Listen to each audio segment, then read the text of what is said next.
início dos meus estudos para concurso público, eu assistia videoaula e anotava meus resumos em um caderno. Depois, eu passei a fazer resumos no Word, mas eu confesso que em nenhuma dessas duas formas eu conseguia fazer as revisões devidas e no tempo certo. Eu sempre esquecia de revisar.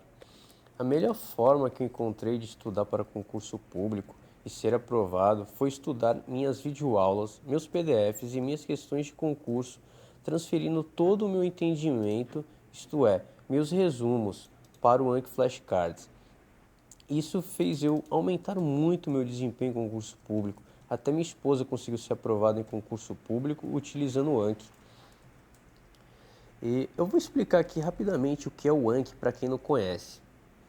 O Anki é um poderoso aplicativo de revisão espaçada que quebra a curva do esquecimento. Ele te ajuda a revisar e memorizar todo o conteúdo estudado de forma muito mais rápida, efetiva e muito mais produtiva do que os demais métodos que eu testei. Aqui mesmo no canal, eu entrevistei algumas pessoas que foram aprovadas em grandes concursos públicos utilizando o Anki Flashcards. Elas deram muitas dicas, entregaram todo o ouro, falaram tudo o que fizeram ao estudar com o Anki. Vale muito a pena dar uma olhada nessas entrevistas. Como eu gosto de estudar videoaulas com o Anki, é simples. Eu utilizo dois tipos de nota, a nota básico e a omissão de palavra. Conforme o professor vai conceituando a matéria, eu utilizo a nota básico, que consiste em uma pergunta na frente e uma resposta atrás no verso do cartão. Eu vou criando os cards com os conceitos que o professor vai passando. Eu procuro sempre conceituar com minhas palavras, lembrando que o princípio da informação mínima tem que estar presente nos seus cards. Este é um princípio conhecido dos anqueiros, que diz o seguinte: devemos inserir nos cards o mínimo de informação possível. Quando o professor faz alguma esquematização no quadro, eu tiro um print da tela. Para isso, eu utilizo um programa chamado Lightshot. Ele auxilia muito na hora de tirar print da tela. Também eu utilizo um outro tipo de nota, a omissão de palavras.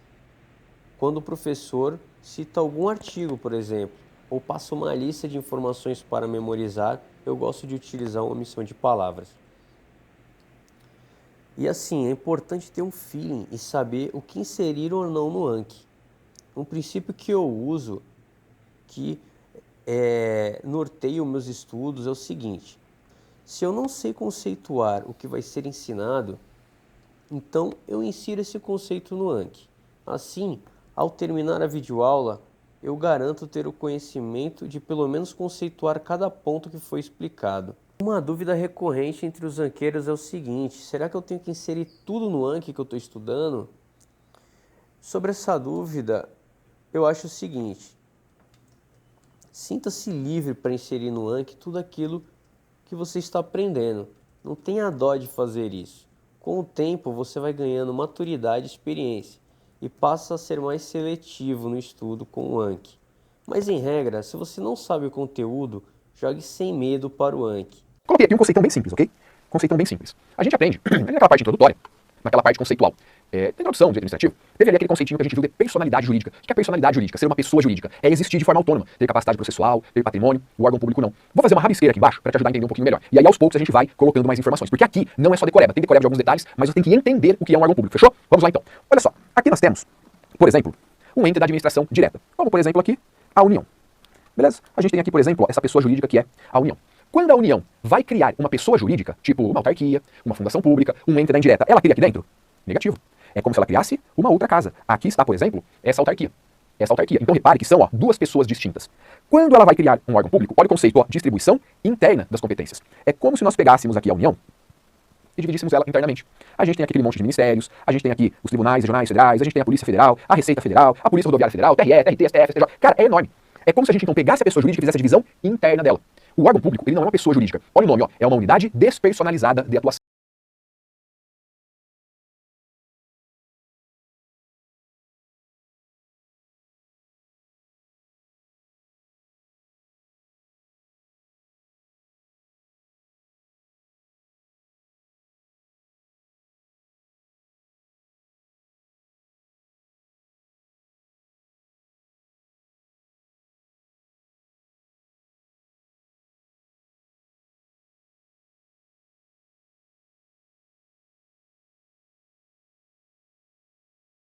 atuação. Então é uma unidade de atuação do poder público, mas que não tem personalidade jurídica. Ou seja, ele não existe sozinho, ele não é uma casa, ele está dentro dessa casa que é a pessoa jurídica como se ele fosse os cômodos dessa casa. Então quando a gente olha para o órgão público, por exemplo, a gente olha para o TRF, para a Receita Federal, para a Polícia Federal, a gente está olhando para a própria União. Nós estamos olhando para a própria União. Beleza? Beleza. E aqui dentro dessa parte, nós temos a pessoa jurídica se dividindo. Nós temos a divisão da pessoa jurídica. Então faz o seguinte, pode bater o print aí se você quiser, que eu vou trocar de tela. Eu fiz aqui uma explicação, agora eu vou fazer uma outra um pouquinho mais complexa do lado. Mas pode bater o print que eu vou trocar de tela. Mas aqui que nós temos a União, ela eu vou colocar, por isso tem porque é dela que a gente vai falar. A União, os Estados, o Distrito Federal e os municípios. Aqui embaixo, ó, as autarquias, as fundações públicas, as empresas públicas e as sociedades de economia mista. Você tá ligado que todo mundo aqui em vermelho é uma pessoa jurídica.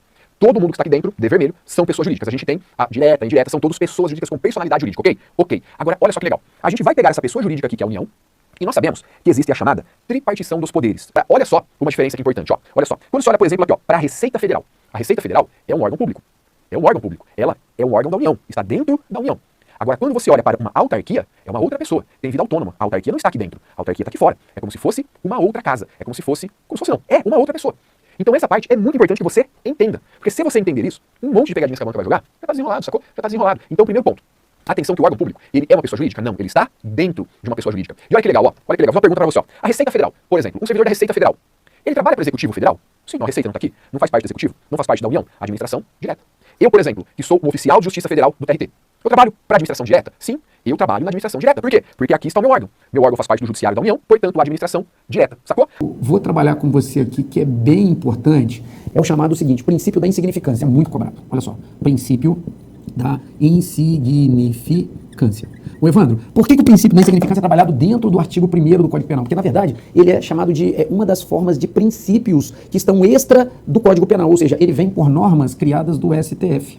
Como é que é chamado o princípio da insignificância pelo STF? É causa supralegal de excludente de tipicidade. Daqui a pouco a gente vai construir a árvore do crime, mas você já sabe que o princípio da insignificância, lá na nossa árvore do crime, ele vai excluir a tipicidade. Beleza. Evandro, como é que eu acerto essa questão na prova? Se cair assim, uma das questões lá, B, C, D e E na tua prova, ou se for certo e errado em outras provas, caem assim. É correto afirmar que o princípio da insignificância exclui, aí vem a tipicidade. Você vai dizer que tá o quê? Tá certo. Evandro, se disser também que exclui o crime, vai tá certo? Vai tá certo. O que geralmente ele traz do princípio da insignificância que tá errado? Se disser que o princípio da insignificância exclui a antijuridicidade e que ele exclui a culpabilidade, vai tá errado. Porque o crime, a tripartição do crime, ele é dividido em fato típico, antijurídico e culpável. E quando eu pego o princípio da insignificância, eu estou excluindo o primeiro elemento, que é o fato típico, e estou, consequentemente, excluindo o crime. Daqui a pouco, na hora que a gente construir a árvore do crime, você vai conseguir visualizar isso aqui melhor. Outras coisas, são vários requisitos que vêm pelo princípio da insignificância, mas tem alguns nuances deles que é muito importante. Primeiro, para que o princípio da insignificância seja usado, ele é proibido a violência ou grave ameaça nos crimes, ou seja, tem que ter a possibilidade de ser sem violência e sem grave ameaça à pessoa. E temos que tomar um cuidado imenso, porque mesmo o crime sendo sem violência ou grave ameaça à pessoa, tem que vir dizendo que o valor é ínfimo. Evandro, o que quer dizer valor ínfimo, cara? A gente tem uma diferença básica entre valor ínfimo e pequeno valor. Pequeno valor. A SESP-UNB já escorregou numa prova de tribunal e ela trouxe como sinônimo valor ínfimo e pequeno valor. Está errado. E ela, em outras questões, já mostrou que a tendência, a doutrina majoritária, STF, STJ, não tem dúvida de que valor ínfimo é uma coisa, pequeno valor é outra. Então vamos explicar na base do exemplo, que fica mais fácil. Onde eu posso usar o princípio da insignificância? Evandro, vou dar um exemplo aqui do princípio da insignificância. Artigo 155 do Código Penal. O que é isso? Furto, subtrair coisa móvel alheia. Legal, Evandro. O que acontece se eu entrar dentro de um ônibus, pegar um passe de 50 centavos, esse passe de ônibus de 50 centavos, o Brasil tá em crise, né, cara, inflação, não tem 50 centavos pra você andar de ônibus, vamos melhorar, né? Você pegar um passe de R$4 do bolso do cara, esses passezinhos de papel, você subtraiu coisa móvel alheia, enfiou no seu bolso e saiu correndo. Você cometeu crime? De acordo com o STF, não. Por quê? Porque você não usou violência e não usou grave ameaça à pessoa e o valor foi ínfimo. O que é valor ínfimo? É um valor que não tem capacidade de ser caracterizado ou monetizado. Por exemplo, essa caneta aqui, mesmo que ela valha R$1, R$2, R$3, R$4, o STF considera como valor ínfimo, é um valor que não vai mudar a vida ou o patrimônio da pessoa. Porque o artigo 5º protege o patrimônio, isso aqui não é nem considerado patrimônio por valor ser tão irrisório. Então, sem violência ou grave ameaça, o valor ínfimo, não, a gente aplica o princípio da insignificância, que exclui a tipicidade, exclui o crime. Agora, olha que bacana. E o pequeno valor, Evandro, ele tem alguma coisa a ver com o princípio da insignificância? Completamente errado. Se no meio da questão colocar princípio da insignificância e pequeno valor, a questão se transforma errado. Por quê? Porque pequeno valor, segundo o STJ, é qualquer coisa menor que um salário mínimo. Ô, Evandro, então, o que gera? Qual é a natureza jurídica do pequeno valor? O pequeno valor gera a palavra chamada privilégio. Pô, Evandro, que legal. E o que é o privilégio? Diminuição de pena. Então, dá um exemplo do privilégio. No artigo 155 do Código Penal, que tem o furto, vem a previsão do furto privilegiado. Ou seja, quando a pessoa é réu primário e ela subtrai alguma coisa sem violência ou grave ameaça à pessoa e a coisa é de pequeno valor. Então, o pequeno valor é qualquer coisa que seja menos que um salário mínimo, de acordo com o STJ, e o privilégio dá, consequentemente, diminuição de pena. Beleza? Então, vamos lá. Princípio da insignificância, sem violência ou grave ameaça. Valor ínfimo, exclui a tipicidade, exclui o crime. crime. Cuidado, antijuridicidade e culpabilidade vai estar errado. E não pode confundir valor ínfimo com pequeno valor. Primeira dica contida no artigo 1º do Código Penal. Segunda dica que é muito bacana que pode vir na tua prova. Alô, você, eu vou arrebentar nessa prova, cara, porque vai vir um monte de coisa que eu tô falando aqui, você vai ver. Vamos lá, vamos falar sobre o sujeito passivo, coisa nova, tá? Que chegou pra gente. Quem pode ser sujeito, quem é o sujeito passivo do crime? É aquela pessoa que sofre o crime, que é a vítima do crime. Legal. Até aqui a gente já sabe bem. Agora, e o sujeito ativo do crime? Quem é e quem pode ser o sujeito ativo? Deixa o sujeito passivo guardadinho. Vamos ver aqui o sujeito ativo. Sujeito ativo, quem pode cometer o crime? Ah, Evandro, ainda não entendi quem é, por que o cara é passivo, por que o cara é ativo. A gente não está numa época de falar do estupro coletivo que aconteceu lá no Rio de Janeiro? Então, se você for pensar, ó, essa pessoinha que está aqui, ela é o sujeito passivo, está recebendo a ação. Isso aqui não é um braço, não é uma mão e não é uma perna. Isso aqui tem um outro nome que começa com P. E esse aqui é o sujeito ativo. Ou seja, você que executa a ação, sujeito ativo. Você que recebe a ação, sujeito passivo. Vamos falar do sujeito ativo. Nesse caso aqui, é um caso clássico ali, se a pessoa que está de 4 aqui não quiser receber essa pintada aqui, isso aqui vai ser um caso clássico de estupro. Mas beleza. Vamos lá. Então, o sujeito passivo é tranquilo. A pessoa física pode ser sujeito passivo, mas depois eu vou falar da pessoa jurídica também. Mas vamos falar do sujeito ativo aqui. O sujeito ativo pode ser de duas formas. Eu posso ter uma pessoa física, que sou eu e você, pelo Código Penal, é qualquer pessoa que nasceu do ventre, pelo Código Civil, é qualquer pessoa que nasceu do ventre materno. Então, nós somos considerados pessoas físicas. Todos os crimes do Código Penal praticamente são compatíveis, ou seja, você pode cometer os crimes do Código Penal e da legislação penal especial foram feitos pra gente, que somos pessoas físicas, mas a pessoa jurídica, ela também pode cometer crime. Beleza, Evandro. Qual o crime que a pessoa jurídica pode cometer que já está pacificado? Nós temos duas decisões. Nós temos a decisão do STJ e a gente tem a decisão do STF. A decisão do STJ e do STF, ela, por muitos anos, ela foi unissoma, ou seja, ela foi no mesmo sentido em um aspecto. Qual era? Dizer que a pessoa jurídica pode ser sujeito ativo de um crime. Ela pode cometer crime. Qual crime? Crimes ambientais. Crimes ambientais. Tem uma corrente bem pequenininha que diz que pode cometer crime tributário também, mas não vamos por ela, tá? Vamos pela corrente majoritária. A gente vai falar que a pessoa jurídica pode cometer crime ambiental. Aí, vamos quer dizer que uma empresa de entulho, se catar lá um monte de dejeto e jogar e poluir a Baía de Guanabara lá no Rio de Janeiro, mais do que já está poluída, ela pode cometer crime? Pode. Crime ambiental. Agora, existia uma briga. Por que existia? O STF falava assim, fala ainda, né? Que a pessoa jurídica pode responder isoladamente. E o STJ, até pouco tempo, ele dizia assim, que o que valia era a teoria da dupla imputação. O que é a teoria da dupla imputação? A pessoa jurídica que jogasse dejetos lá poderia ser punida, mas junto com ela tinha que estar uma pessoa, o quê? Uma pessoa física, que é o sócio-gerente ou o controlador. Então eu tinha a pessoa jurídica e eu tinha a pessoa física. Esse entendimento da dupla imputação era a corrente majoritária até pouco tempo. Agora o STJ veio e mudou o entendimento dele. Vai saber, né? O STJ não quer brigar com o STF. Quem é maior, Evandro? Quem tem hierarquia maior? Nenhum dos dois. Eles estão em linha, são órgãos independentes, se você estiver estudando direito administrativo. O STF é guardião da Constituição e o STJ das leis federais em tese. Então, o que aconteceu na prática? O que aconteceu na prática? Não precisa não. O que aconteceu na prática?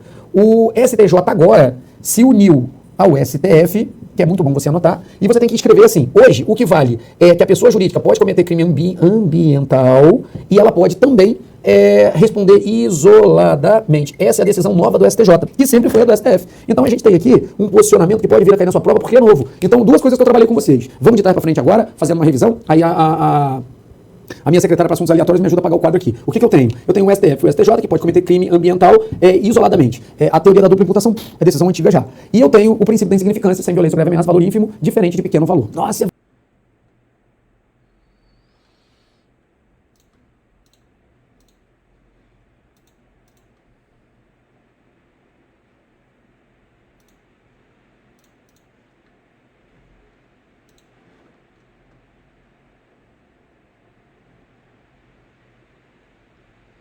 Para quem não conhece o Bioank, se eu achei essa resposta aqui fácil, se eu sabia, achei fácil, eu clico no botão fácil. Se eu errei, eu clico em errei, o Anki vai me mostrar daqui 1 minuto.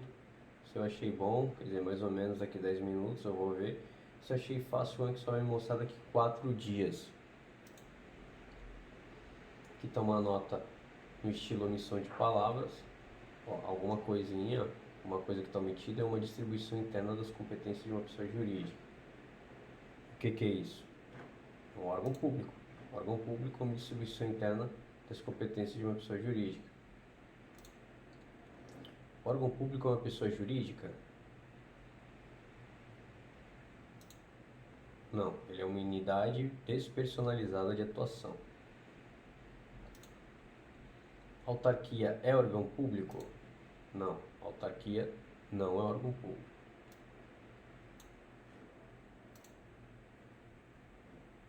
Vamos ver direito penal agora, os cards que eu criei da aula com o Evandro. O que é o princípio da insignificância? Vamos lá. Se eu achei fácil a resposta, eu clico no fácil, eu vou ver só daqui 4 dias. Você ligou, né? Qual é que é do Anki?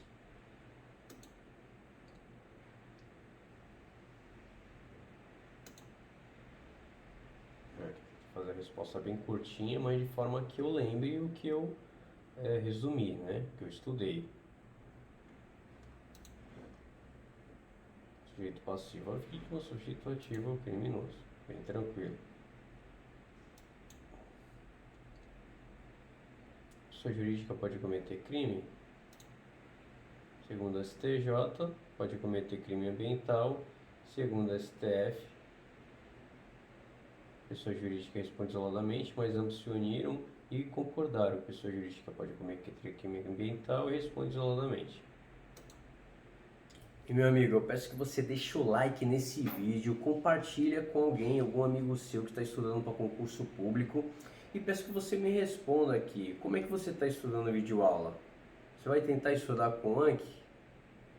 Vamos conversar aqui embaixo nos comentários, deixe seu like, inscreva-se no canal, até o próximo vídeo.